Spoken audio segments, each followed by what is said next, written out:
तत्ते पदं संग्रहेण प्रवक्ष्ये सर्वद्वाराणि संयम्य मनोहृदि विरुध्य च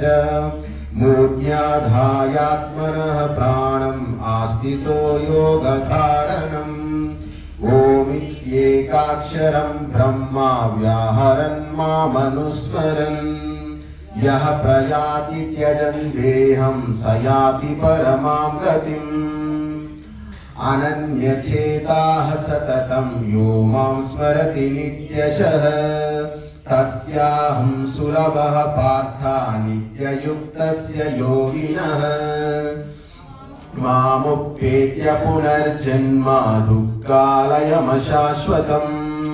नाप्नुवन्ति महात्मानः संसिद्धिं परमां गताः आब्रह्मभुवनान् लोकाः पुनरावर्तिनोऽर्जुन मामुपेत्य तु कौन्तेय पुनर्जन्म न विद्यते सहस्रयुगपर्यन्तम् अहद्ब्रह्मणो विदुः रात्रिं युगसहस्रान्तां त्रिहोरात्रविदो जनाः अव्यक्ताव्यक्तयः सर्वाः प्रभवन्त्यहरागमे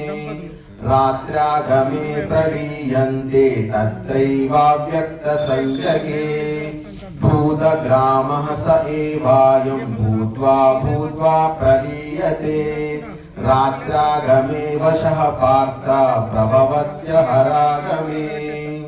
परस्तस्मात्तु भावोऽन्यो व्यक्तो व्यक्तात् सनातनः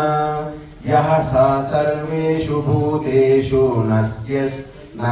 नश्यस्सु न विनश्यति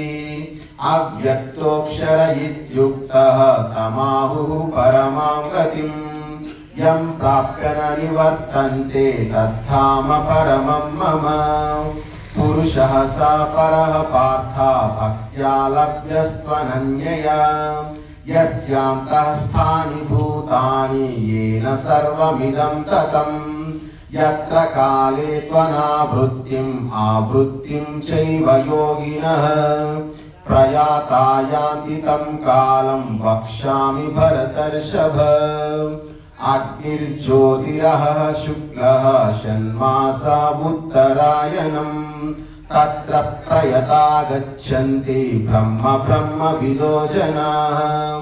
धूमो रात्रिस्तथा कृष्णः षण्मासा दक्षिणायनम्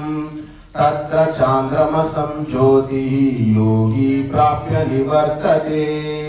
शुक्लकृष्णे गतिह्येते जगतः शाश्वती मते एकया यात्यनावृत्तिम् अन्यया वर्तते पुनः नैते श्रुति पार्थ जानन् योगी मुह्यति कश्चन तस्मात् सर्वेषु कालेषु योगयुक्तो भवार्जुन वेदेषु यज्ञेषु तपस्सु चैव